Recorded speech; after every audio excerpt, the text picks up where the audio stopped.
كأس العرب 2025 يعني النسخة ال11 من بطولة كأس العرب أو مونديال العرب، اللي هتبدأ 25/11 في قطر. ودي تالت مرة قطر تنظم البطولة بعد 1998 أول مرة، وتاني مرة النسخة اللي فاتت 2021، وتالت مرة 2025. ففي فيديو النهاردة هنتكلم عن البطولة وتاريخها وأكتر منتخبات متوجة بيها وشوية إحصائيات عنها كده، عشان خلاص هي هتبدأ يعتبر الأسبوع الجاي. فمتنساش في قناة عشان يوصلك كل جديد. ويلا، بطولة كده ليها طعم خاص، ريحة الكرة العربية، يعني بطولة اللعيبة المحلية. أول مرة بدأت كانت في لبنان 1963، وبدأت من 5 منتخبات بس: لبنان منظم البطولة، وسوريا، والأردن، وتونس، والكويت. وأول نهائي كان ما بين سوريا وتونس، وتونس كسبت اللقب. وبعد كده اتلعبت بعديها على طول 64، وكانت في الكويت.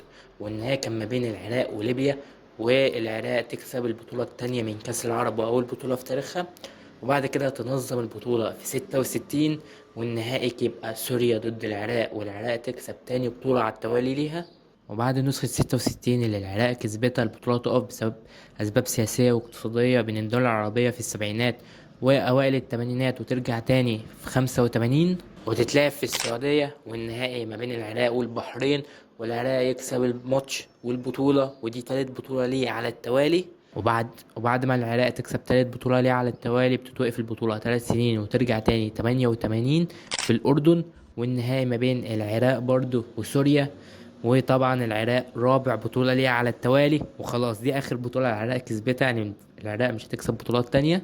وبعد ما العراق تكسب البطولة الرابعة ليها على التوالي، البطولة بتقف وترجع تاني في 92 في سوريا. والنهائي الأول لمصر ضد السعودية، ومنتخب مصر يكسب بنتيجة 3-2، والبطولة الأولى لمنتخب مصر من كأس العرب، والبطولة الوحيدة ليه في تاريخه.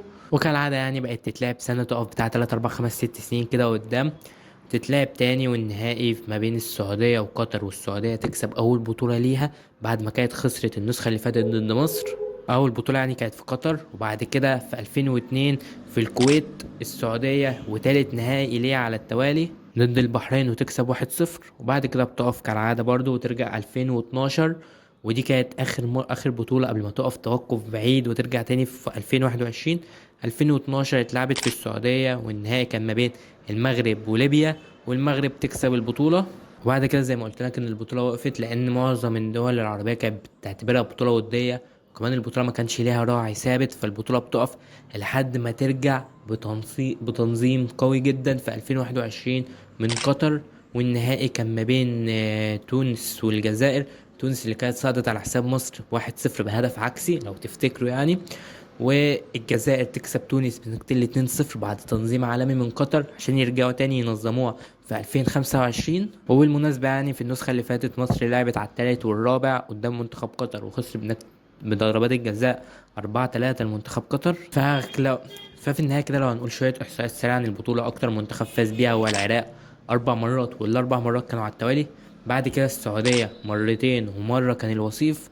وبعد كده منتخب مصر ومنتخب المغرب كل واحد فيهم مرة، والجزائر مرة، وتونس مرة، ومرة وصيف. واكتر منتخب كان وصيف للبطولة دي هو سوريا 3 مرات، وليبيا كانوا مرتين بس.